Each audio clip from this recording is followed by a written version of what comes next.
Bueno, agradecemos la participación en esta entrevista, esta segunda entrevista de Darwin Caraballo, quien es director de Educa, Acción Empresarial por la Educación, que es una institución que ha venido jugando un rol de mucha relevancia en el sistema educativo dominicano, en las reformas que se requieren, en las acciones para que la educación en el país alcance cada vez mayor calidad. En ese sentido, agradecemos, Darwin, tu presencia hoy, y el propósito fundamental es compartir una nueva propuesta que hace Educa con relación al sistema de pensiones del Magisterio Nacional, que nos gustaría conocer, Darwin, en detalle. ¿En qué consiste esta propuesta? ¿Por qué esta propuesta en estos momentos? Bueno, buenos días para ustedes y los televidentes. Efectivamente, Educa la semana anterior presentó a la opinión pública y a la comunidad educativa en particular el estudio de evaluación del programa de pensiones y jubilaciones del Magisterio Dominicano, porque de un estudio anterior que habíamos realizado sobre calidad del gasto, advertíamos que podía allí haber alguna vulnerabilidad y decidimos estudiarlo en profundidad. Estudiar en profundidad un sistema de jubilaciones y pensiones implica básicamente realizar un estudio actuarial, un estudio que implica asumir ciertos comportamientos de la población en el futuro, a revisarlas a la luz de las esperanzas de vida, de las estructuras demográficas, de la probabilidad de permanecer o no en el sistema, y con eso correr ciertos modelos de carácter matemático bajo ciertos supuestos.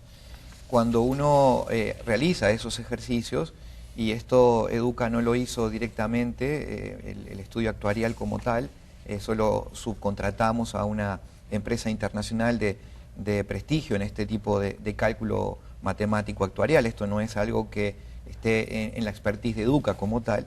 La empresa Novaster, con sede en Cataluña, en Barcelona, pudo hacer ese estudio, y advertimos que nuestras digamos, suspicacias respecto a la sostenibilidad del fondo en el futuro podía tener ciertos riesgos de mantenerse la tendencia actual. Okay.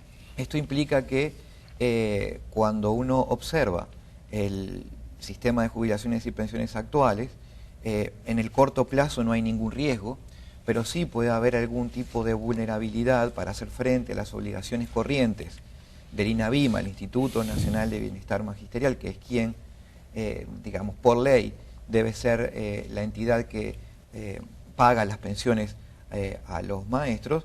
En el largo plazo puede tener algunos riesgos para incumplir esas obligaciones. Cuando hablamos de largo plazo, porque la Educa emitió un documento, una nota, donde dice precisamente que de cara al futuro, ese sistema de pensiones podría tener problemas de sostenibilidad, tomando en cuenta que tal vez la salida o la jubilación, es lo que entiendo, de maestros podría ser mucho mayor que lo que el sistema permite soportar en base a lo que aportan los que en ese momento estén trabajando. Eso es lo que al final pondría. Entonces, ¿de cuántos años estamos hablando? ¿Cuál es la brecha que advierte Educa que tendría el sistema para poder ejecutar acciones que impidan que eso ocurra? Exacto, esa es la idea, porque lo que está ocurriendo es que el diseño original del sistema de jubilaciones y pensiones vigente refiere a una realidad educativa muy distinta a la que hoy se vive.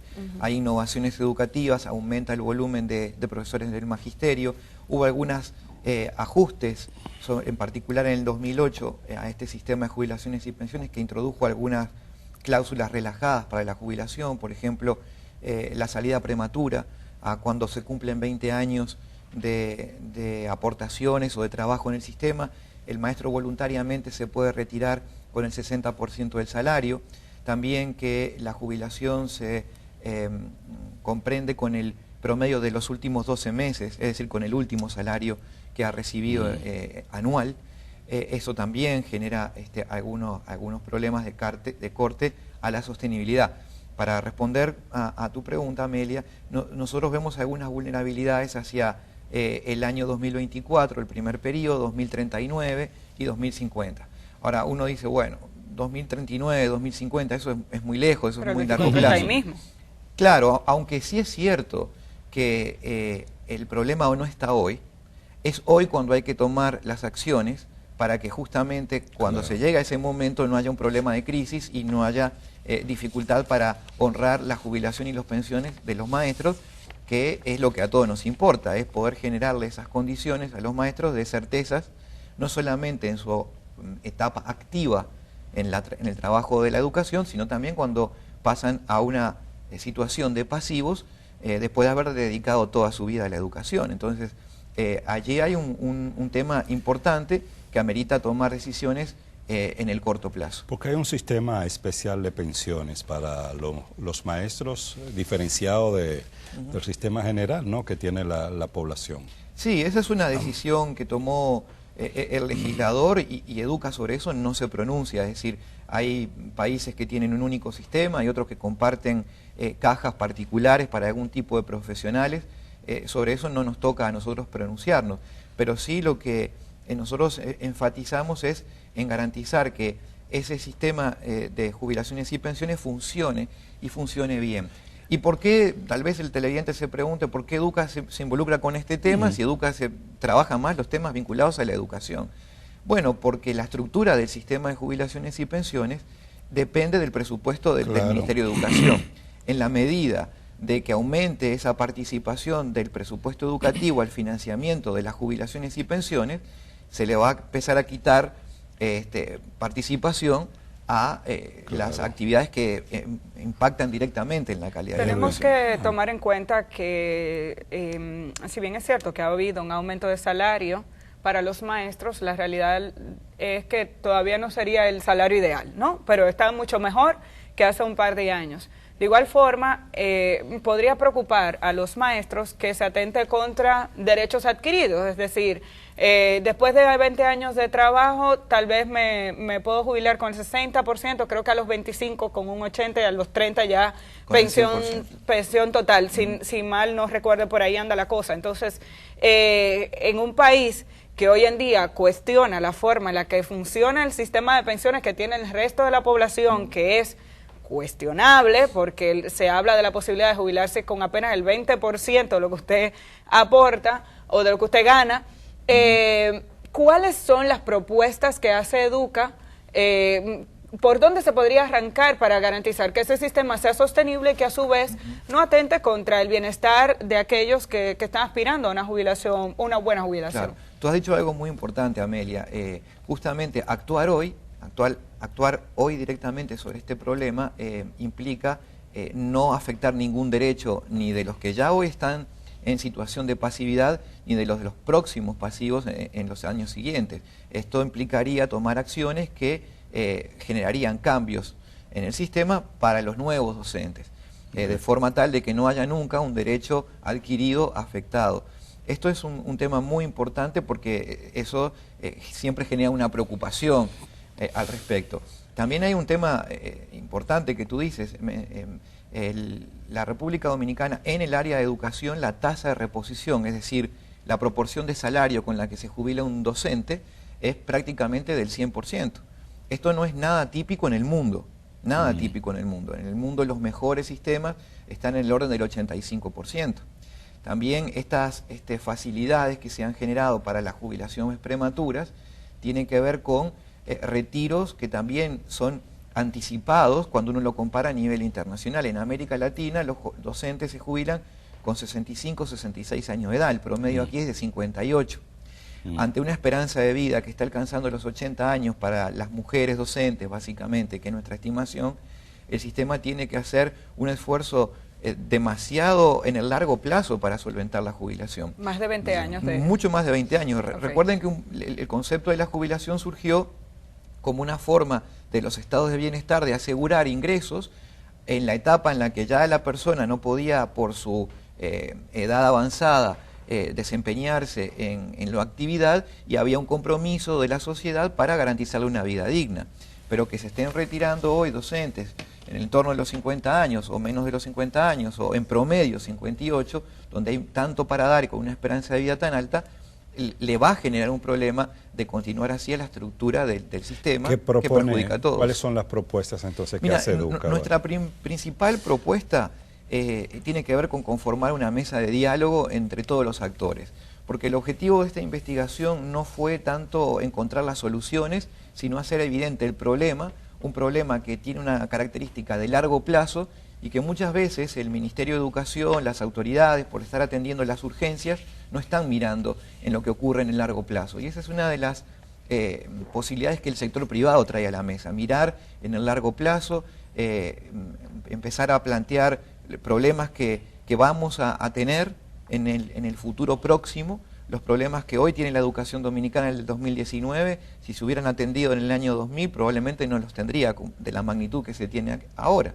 Entonces, ese es un primer efecto que nosotros queremos dejar claro con esto, conformar una mesa con todos los actores, con los sindicatos, con el Ministerio de Educación, con las organizaciones de la sociedad civil, la academia tiene que aportar aquí también, porque evidentemente hay que introducir elementos técnicos que den la sostenibilidad de futuro a este fondo. Darwin, no podemos dejar pasar la oportunidad de que Educa se pronuncie con relación al tema de la política de género, tema que ha sido bastante debatido en estos días a través de una orden departamental del Ministerio de Educación que busca que se inicie un proceso de diálogo para analizar la metodología que implicaría insertar una política de género en el sistema educativo de la República Dominicana. ¿Cuál es la posición de Educa con relación a este debate? Bueno, te refieres a la orden 33-2019 que ha emitido el Ministerio de Educación, que ha generado cierta polémica. Bueno, no hay todavía una política de género en la mesa y Educa siempre, fiel a su responsabilidad, prefiere esperar que los documentos estén listos para poder tener una posición. Por lo tanto, no hay una posición tomada institucionalmente al respecto. Pero Educa sí promueve la igualdad entre hombres y mujeres, tal como lo plantea la Constitución, la ley y las buenas prácticas en la República Dominicana. En particular en la educación eso es muy importante porque hay ofertas educativas de carácter técnico, por ejemplo, históricamente vinculadas a varones, a los hombres, cuando en realidad hoy las mujeres tienen un rol muy importante. Estoy pensando en técnicos electricistas, en técnicos mecánicos, donde estamos viendo mujeres que se están destacando y que lo hacen muy bien. Y también esta perspectiva implica encontrar el equilibrio entre hombres y mujeres cuando también desfavorece a los hombres. En la educación superior, por ejemplo, los hombres son menos que las mujeres y ahí también hay un problema de equilibrio. En realidad, a eso es a lo que creo que se debe apostar. Seguramente ese es el espíritu del Ministerio de Educación y por esa senda es la que habrá que transitar. Pero una vez que estén los documentos, que se presenten los diseños propuestos que el Ministerio solicitó, Educa los estudiará y probablemente tendrá una opinión técnica y fundada. ¿Ustedes han dado seguimiento al concurso que actualmente está llevando a cabo el Ministerio de Educación para integración de nuevo personal docente, que fue cuestionado por la ADP, corregido y va a ser retomado en los próximos días? Sí, es correcto. Educa, en su carácter de coordinador del Comité de Veeduría, está llevando adelante ese proceso. Tenemos más de 26 veedores que están recorriendo los centros de examinación o de concurso para validar de que todo esté sujeto a las reglas claras. ¿Qué han visto hasta ahora? No hemos tenido ningún, digamos, evento destacado, más allá de que sí hubo algunos problemas en los primeros días del concurso que el Ministerio rápidamente detectó y suspendió para volver a llamar. Eso tenía que ver con conectividad a la internet, que ustedes saben, este concurso se hace a través de computadores, en la primera fase sobre todo, y allí había un problema tecnológico, de conectividad, en algunos casos de electricidad, pero fueron problemas de carácter logístico. Los docentes sí que hicieron un reclamo relacionado con el contenido de la prueba, que creo que está siendo revisado. Aparentemente era mucho más de carácter gerencial que... No, lo que sucede es, Amelia, que el concurso tiene varias fases y hay un primer momento en donde se evalúa conocimiento general, lógica, y estamos en un concurso que fundamentalmente apunta a digamos, nombrar docentes en cargos directivos, en cargos de dirección de centros. El tema de la gestión es muy importante y eso se evalúa. La segunda fase ya intervienen los temas más de carácter pedagógico, luego viene la entrevista y luego viene la evaluación final. O sea que ustedes no necesariamente están de acuerdo con que en esa primera fase el contenido estaba desvinculado del objetivo. No, en absoluto. El objetivo está técnicamente fundamentado, como las distintas fases de concursos que se han hecho, y evidentemente allí hay algunos problemas de que las tasas de aprobación son bajas en el momento. Pero bueno, así son los concursos, y la idea es que los concursos generen ese filtro para que lleguen los mejores. Se está buscando que la meritocracia haga que quien ocupe un cargo directivo en los centros educativos sean los mejores. Bueno, muchísimas gracias a Darwin Caraballo, director ejecutivo de Educa, y gracias a todos ustedes por acompañarnos. Mañana, nueva vez a partir de las 6 de la mañana, les invitamos a que estén con nosotros en su programa El Día. Hasta mañana.